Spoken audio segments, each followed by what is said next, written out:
Recordemos que históricamente es una enfermedad que se la ha podido detectar y diagnosticar por los 1980, ¿no? En los 1981 fue un año muy importante en el hallazgo de la patología porque empezaban a llegar a los servicios de emergencia cuadros respiratorios como el que tienen aquí en imagen radiológica, donde se encontraban personas que tenían la característica de ser jóvenes, de ser varones, pero que además eran HCH, ¿no? Eran hombres que tenían sexo con hombre. Esa era la particularidad de encontrar personas con una afectación pulmonar que no era lo cotidiano de ver en una persona joven y aparentemente con un sistema inmune adecuado.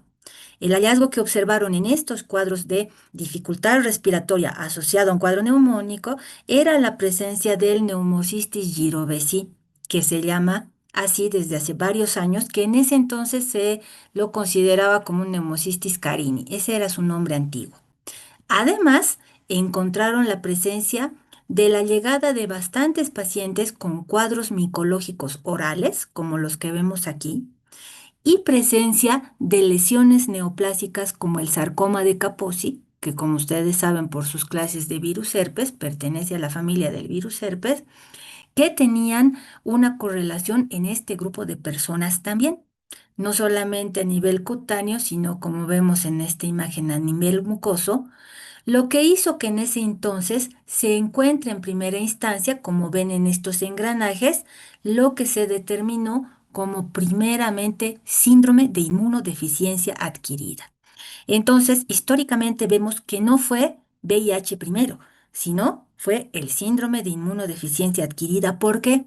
Porque llegaban todos estos pacientes con un cuadro sintomático, con un cuadro signológico que englobaban un síndrome, ¿no? Por eso era síndrome de inmunodeficiencia, porque eran personas que tenían problemas en las defensas que hacían que se enfermen tan severamente, y adquirida porque eran enfermedades en sistema inmune donde las personas no habían nacido con este trastorno a nivel de inmunidad, sino que se iba presentando en el transcurso del tiempo y la enfermedad. Por eso es que fue adquirida. A raíz de encontrar estos primeros casos de un síndrome de inmunodeficiencia adquirida, se hizo recién la búsqueda y pesquisa de quién podría haber sido el causal en ese entonces de generar esta nueva forma de presentación clínica. En un inicio se pensó que eran los HTLVs 1, 2 y se englobó en este grupo de virus en una primera instancia. Pero miren qué interesante ha sido la migración porcentual.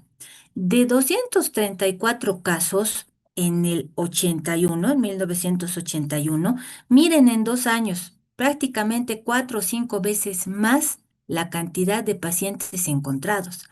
Y miren este evento que fue el hallazgo primordial en la cantidad de casos que iban incrementando paulatinamente por año, hasta encontrar en la actualidad, miren, de 1981, 234 casos, a tener en la actualidad, de acuerdo a los registros de la ONU-SIDA, 39 millones de personas afectadas que están viviendo con el virus de la inmunodeficiencia actualmente en el mundo. Algo que tenemos que tener en cuenta mentalmente es esto, que seguramente también van a tocar cuando lleven VIH-2. Esta I igual I que ha sido algo fabuloso que actualmente se maneja, que es lo indetectable con lo intransmisible, ¿no? Lo indetectable es igual a intransmisible y eso lo vamos a tocar en un poquito más adelante, pero quiero que se queden con esta imagen y con esa idea. Este indetectable intransmisible hizo que todos los efectos de acción de poder controlar epidemiológicamente esta transmisión sea efectiva a partir de los años cuando las personas están recibiendo terapia antirretroviral y tienen el logro de tener una carga viral indetectable. ¿Qué es una carga viral? La cantidad de virus que va a tener la persona por ml de sangre. Al ser indetectable, no significa que la persona ya no tiene VIH. significa que la cantidad numérica de virus es tan escaso circulando en la sangre que las máquinas no tienen la capacidad de contarlas. Esto hizo algo favorable por las personas. Este indetectable, porque acabamos de decir, necesito que las máquinas no pueden contar, no detectan los virus, pero sí están presentes, hace que sea efectivo esta sinonimia de ser indetectable, intransmisible. Ya hay varios estudios muy efectivos realizados en parejas cero discordantes. Eso significa que yo puedo portar el virus del VIH y mi pareja no. Al ser ambos cero discordantes, ¿no? Y tener relaciones sexuales, se ha visto que en el transcurso de los años yo no he tenido la capacidad de transmitir a mi pareja el virus. Esto ha hecho muy armónica la posibilidad de luchar en contra de que las personas sean detectadas más precozmente y puedan iniciar la terapia antirretroviral para que esta carga viral sea tan bajita que la capacidad de transmisión también sea así de baja. Entonces, esto es un hito muy importante en estos últimos años que nosotros tenemos que manejar porque vamos a atender pacientes en nuestro día a día. Estos dos doctores fueron quienes hicieron el descubrimiento del virus de la inmunodeficiencia humana. En su momento, Robert Gallo, ¿no es cierto?, trabajó en el Instituto Mayo y Luc Montagnier en el Instituto Pasteur. Y si se dan cuenta, son meses, ¿no? Entre un año, el 83 y 84, que ambos generaron el descubrimiento, no se adjudicaron en pleitos el uno primero que el otro, sino como ven en la foto, terminaron en un saludo cordial y se determinó que el hallazgo pues estaba a cargo de los dos investigadores. Nosotros tenemos algo similar que verificar. Los lugares más afectados a nivel mundial con respecto al virus de la inmunodeficiencia humana va a ser y ha sido a través de la historia la África subsahariana. Miren, de los 39 millones más o menos que tenemos en todo el mundo, 24 millones se encuentran en el África. Encontramos ahí lugares que está el 100% de la población con la presencia del virus de la inmunodeficiencia y si están en tratamiento, pues prácticamente no llegan a una fase de estadiagecida, pero tienen el virus presencialmente. Nosotros en América Latina estamos llegando casi a los 2 millones de personas que viven con el virus de la inmunodeficiencia. Algo que no debo mezclar en terminología es qué es VIH y qué es SIDA. Acuérdense que hemos dicho que históricamente se había registrado primero el abocamiento del síndrome de inmunodeficiencia adquirida, que posteriormente se hizo la búsqueda y la pesquisa para encontrar al agente etiológico que fue el virus de la inmunodeficiencia humana.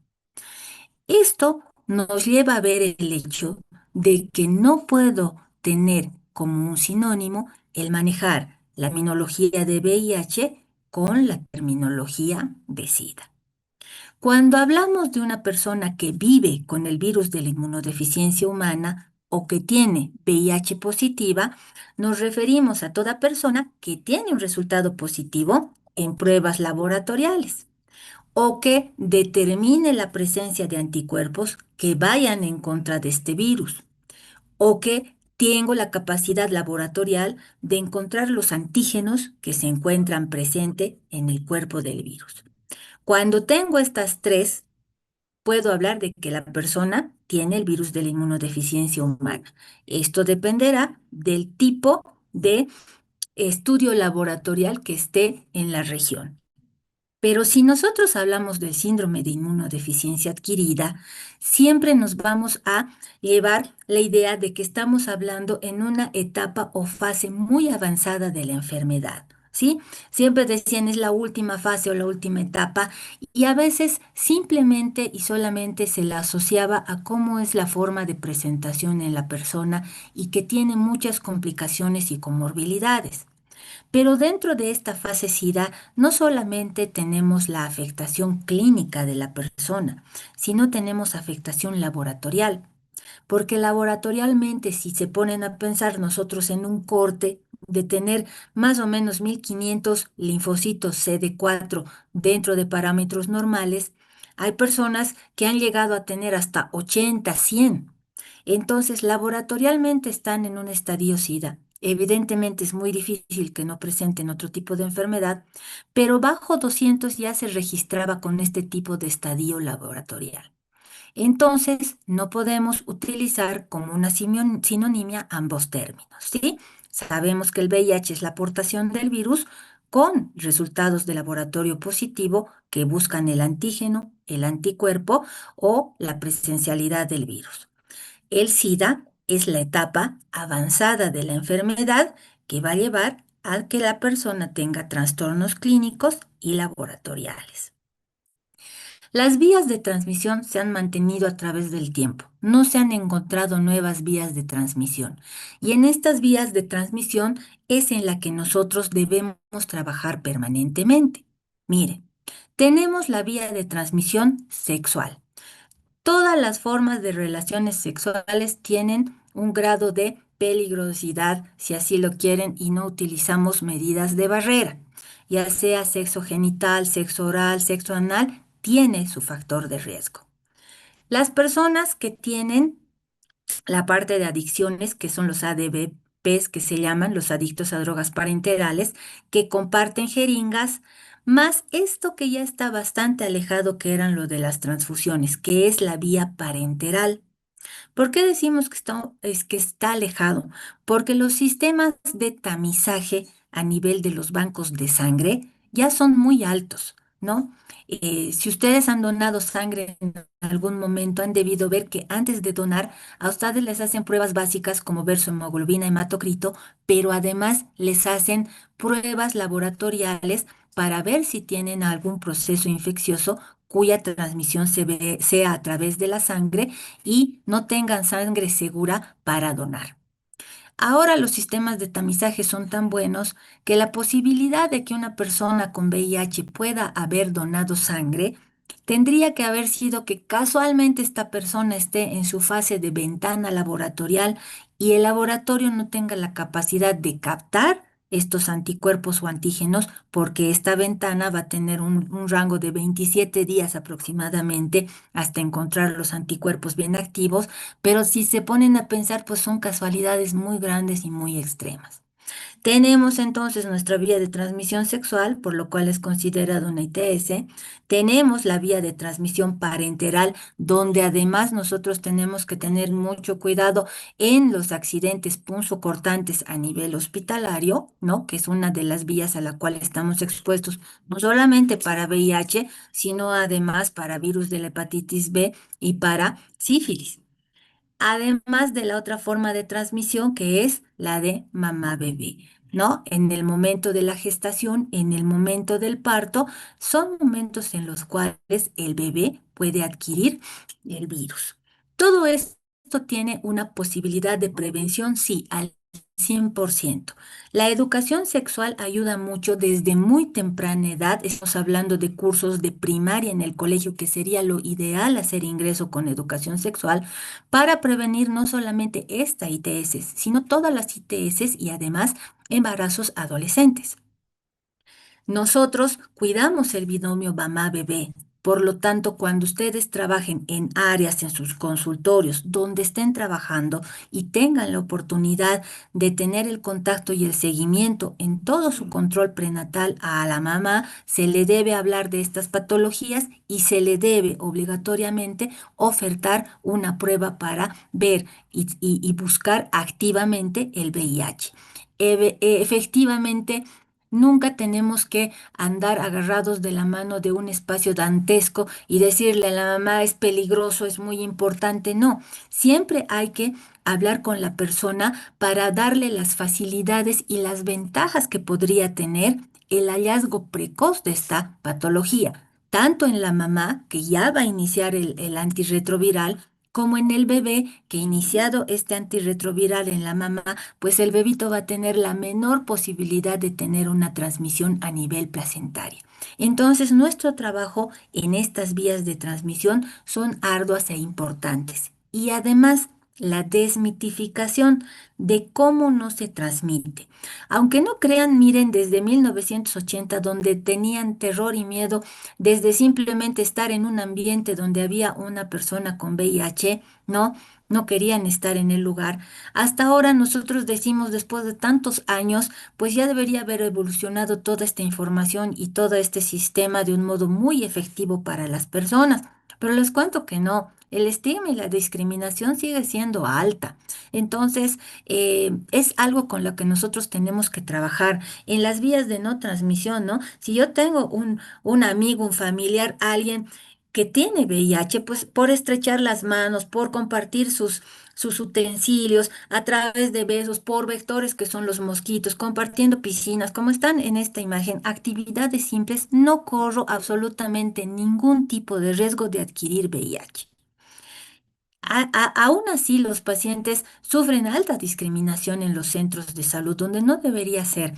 El centro de salud del hospital tiene que ser un lugar de acogida, de abrazo para las personas que están buscando, además de información, están buscando terapia, están buscando tratamiento, están buscando el cómo mejorar su estilo de vida. Entonces, esta es una obligación para nosotros primordial y fundamental, hacer el diagnóstico, hacer el acompañamiento y además desmitificar lo peligroso que puede ser estar en contacto con una persona que porta o que vive con el virus de la inmunodeficiencia humana.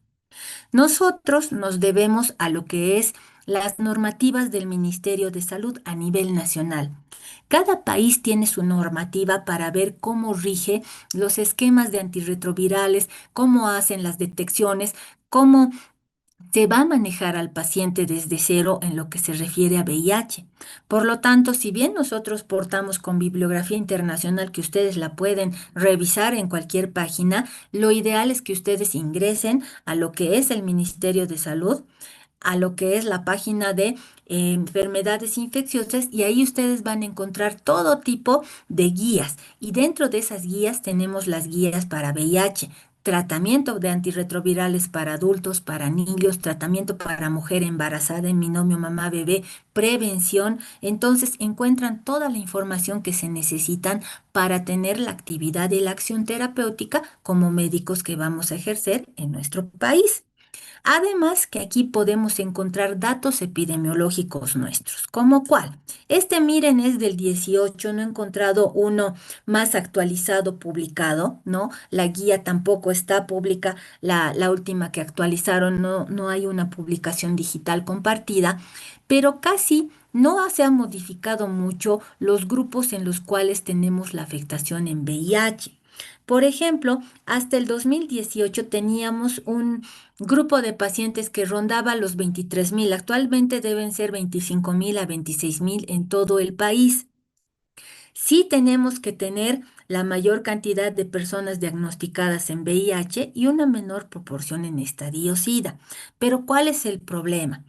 El problema es retenerlos. Si se fijan aquí en esta imagen de torta, dice, ¿no? Fallecidos con targa, que es la terapia antirretroviral de gran actividad, que es este, ¿no? Y sin targa, sin terapia antirretroviral de gran actividad. Generalmente pasa que cuando se detectan los pacientes, a veces se los pierde. Vienen una, vienen dos veces y luego el paciente ya no vuelve.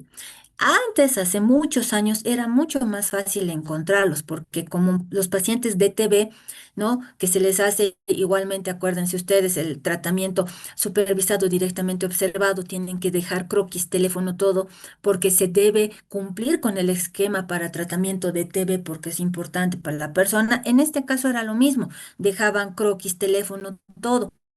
Pero como ha ido aumentando la cantidad de pacientes, pues se ha hecho esta búsqueda activa muy difícil, considerando que el personal de salud es bien pequeñito, ¿no?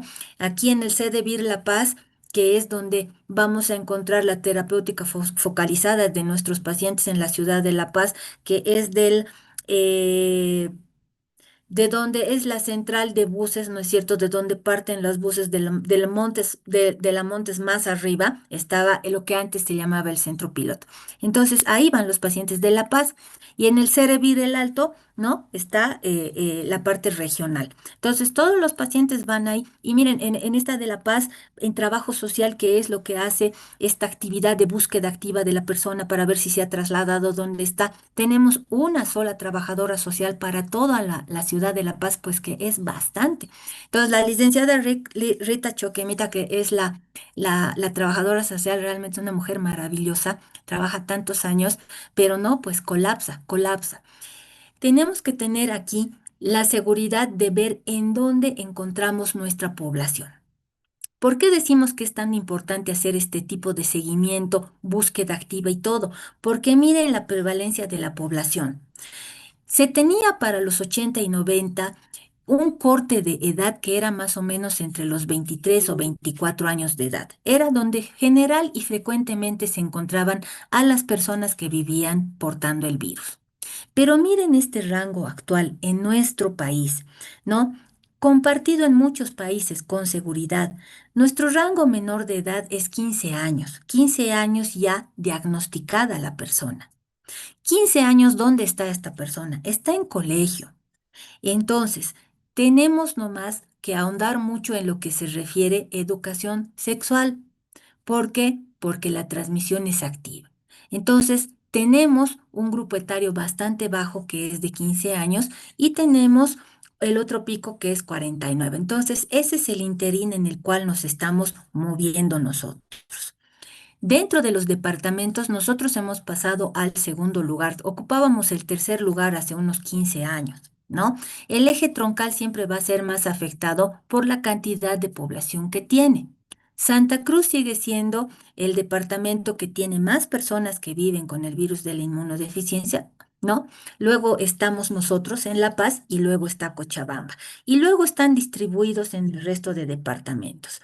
Es importante tener este conocimiento porque el paciente cuando se traslada de departamento tiene que tener una verificación de estadio. ¿Para qué? Para que pueda recibir en el nuevo lugar donde va a radicar la terapia antirretroviral. No es una terapia que se puede dejar muchos meses y luego volver a retomar. No es lo adecuado, porque habíamos dicho que nosotros tenemos que tratar de cumplir el indetectable e intransferible y lo mejor es que esta persona reciba la terapia antirretroviral. Cuando nosotros le damos la bondad de la terapia antirretroviral, que en nuestro medio por el momento sigue siendo gratuita, que ha bajado de ser de 9 pastillas al día a una sola, ¿no? Que es la tableta combinada, el tenofovir, efavirenz, lamivudina, pues hay que hablar de todo lo bueno que va a ser para esta persona tener esta terapia, que prácticamente no difiere mucho en la cantidad de tabletas de una persona que es hipertensa. Toma su medicación una vez al día, pero la tiene que tomar todos los días para estar bien, para no majar su sistema inmune, para evitar las infecciones oportunistas y para que esta persona tenga una actividad plena. Estudie, sea papá, sea mamá, trabaje, pueda viajar, pueda tener una vida plena y normal. Esa parte es también parte nuestra de ir conversando con los pacientes para que nunca, jamás abandonen la terapia. Ahora, nuestros casos diagnosticados en Bolivia sí se mueven en un rango. Miren, esta parte de hombre-mujer no ha cambiado. Aproximadamente seguimos teniendo el diagnóstico de 2 hombres versus mujeres, ¿no es cierto? Versus una mujer. Y esto nos lleva a pensar a que en estos años nosotros tenemos que ir equiparando el porcentaje en el cual estamos haciendo diagnóstico. Muchas veces las mujeres son diagnosticadas en el momento del parto, en el momento de la gestación y no previamente. Muchas veces el diagnóstico está basado indirectamente. ¿Referido a qué? A que las personas van con lesiones, ¿no? Lesiones ulcerosas, lesiones de chancro y demás, que son otras ITS. Al encontrar estas otras ITS y darle el tratamiento, se hace la búsqueda activa, tanto en virus hepatitis y virus de VIH, y se termina encontrando. ¿Esto por qué? Porque el virus de la inmunodeficiencia no tiene una actividad de sintomatología rápida como tienen las otras ITS, ¿no? El virus de la hepatitis B se comporta de igual modo. Pasan muchos años para que desenmascare su presencia. Ahora conozcamos un poco del virus. El virus es un virus tradicional, ¿no es cierto?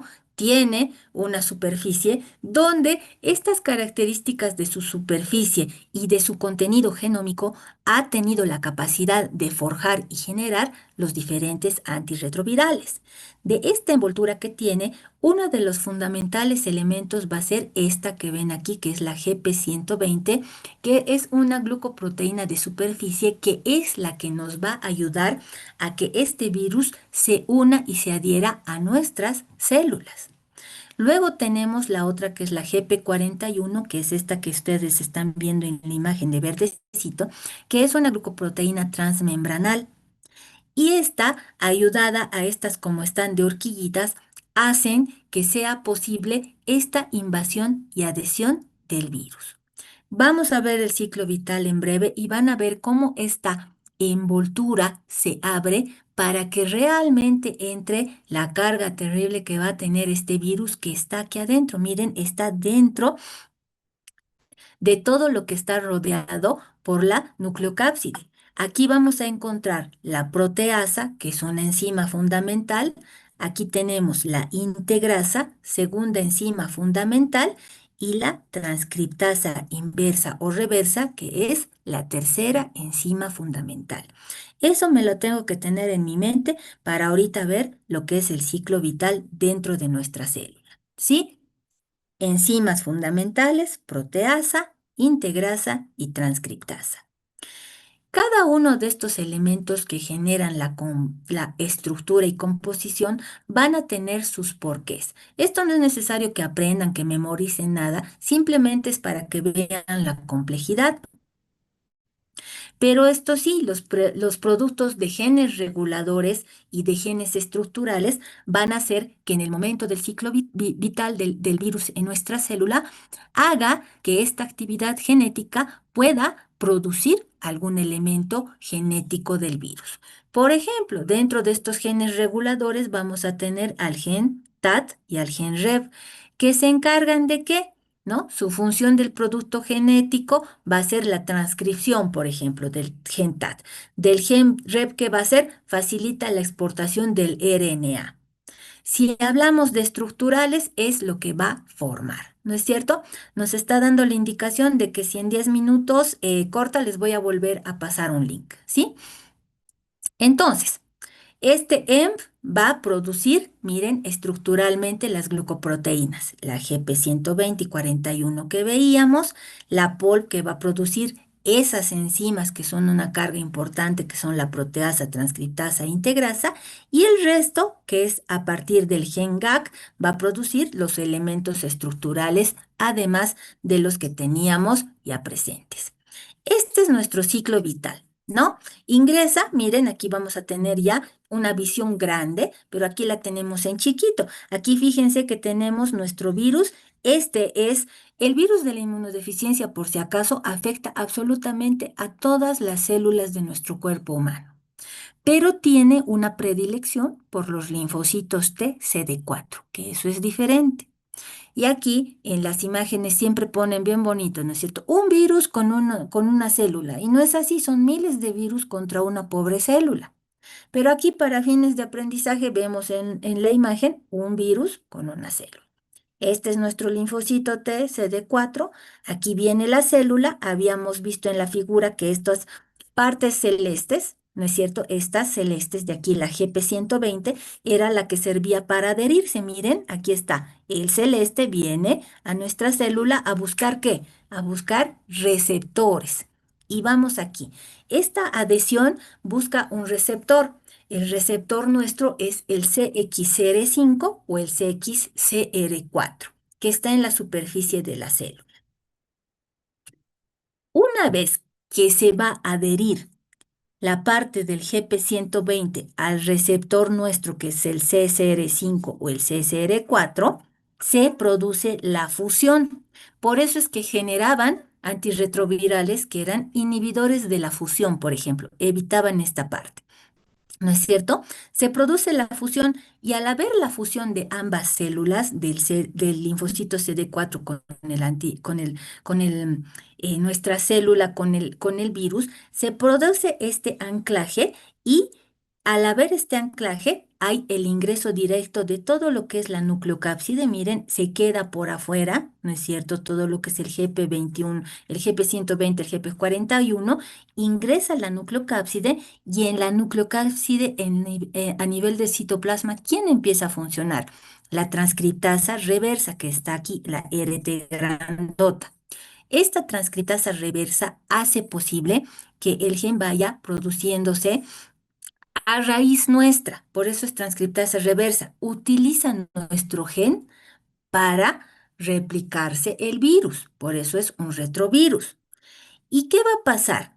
Vamos a volver a la imagen grande para ubicarnos. Miren, estamos aquí anclados, se ha producido la fusión, hay la liberación de la membrana, ha ingresado la nucleocápside, se activa la transcriptasa reversa y miren dónde se va a producir toda la activación de los demás genes en el núcleo de nuestra célula. Ingresan por uno de los núcleos, por uno de los poros nucleares y aquí viene a funcionar la segunda enzima. ¿Se acuerdan que teníamos tres enzimas? La transcriptasa, la integrasa y la proteasa. Aquí ya funcionó la transcriptasa reversa. Aquí necesita el virus unir su genoma a nuestro DNA y utiliza para su integración la segunda enzima que es integrasa. A partir de esta fusión, se va a dar la orden e indicación a nuestra propia célula que empiece a producir elementos para generar nuevos virus. Entonces, se aprovecha de nuestra célula para crear virus. Y aquí, como está creando, miren, ya hemos visto el gen GAG, el gen POL, el gen ENF, donde va a indicar qué estructuras precisas del virus va a generar, pues salen tiras largas y necesitan cortes para ir distribuyendo a cada virus. Y aquí actúa la tercera enzima, que sería la proteasa. Entonces tenemos la transcriptasa reversa, la integrasa y aquí está la proteasa. Se van uniendo con elementos además producidos por las indicaciones a través del RNA de transferencia por nuestro retículo endoplásmico rugoso y el aparato de Golgi, se van formando nuevas estructuras. Se va formando gracias a nuestra membrana la envoltura del nuevo virus y el nuevo virus es eliminado, ya sea torrente vascular o sea a una célula paralela para volver a cumplir este ciclo vital. Por eso es que nuestro linfocito CD4 cae, ¿sí? Se destroza, porque prácticamente la utiliza totalmente. Ahora, aquí tenemos la eclosión. La eclosión en una imagen se ve así, miren, están entrando muchos, saliendo otros, entrando muchos, saliendo otros, por eso es que nuestra pobre célula queda terriblemente baja. Y aquí es lo que tenemos que ver, ¿no es cierto? Aquí tenemos esta imagen que es súper antigua, pero es súper útil para entender cómo va esta parte del VIH. Cuando nosotros adquirimos el VIH, aquí tenemos la infección primaria con su pico alto, que es una infección aguda, nuestros linfocitos TCD4 y CD8 se van a defender, por lo tanto van a subir ambos. Luego va a tener una breve caída y este es el problema, ¿no? Donde se va a prolongar por años el virus de la inmunodeficiencia generando actividad crónica dentro de nuestra célula. Entonces, al generar este evento crónico en nuestra célula, tardamos años en que esta persona pueda dar sintomatología. Y miren, yo puedo haber adquirido hoy el virus de la inmunodeficiencia y llegar con mi doctor en unos 5 años, recién teniendo algo de sintomatología para que me pueda atender. Entonces, estoy llegando en esta fase de presentación del virus, pero aún no estoy en una fase SIDA. ¿Por qué? Porque no estoy teniendo enfermedades que me compliquen la actividad laboratorial plena o esté teniendo infecciones oportunistas que las van a tocar en VIH-2. Algo que nunca se tienen que olvidar, este cuadro es inversamente proporcional. ¿A qué se refiere eso? Mientras los linfocitos T de CD4 suban, la carga viral va a bajar. Mientras la carga viral esté así en sus picos altos, el CD4 va a bajar. Entonces, por eso nuestro paciente es que tiene que tener un tratamiento adecuado. su CD4 se va a mantener estable, va a recuperar, va a subir y la carga viral va a ir bajando. Ese es el planteamiento de lo que es el indetectable y el intransmisible que nosotros tenemos que manejar de hoy en más. ¿Sí? Y bueno, con eso hemos terminado la parte del virus de la inmunodeficiencia humana, parte uno. Les agradezco mucho.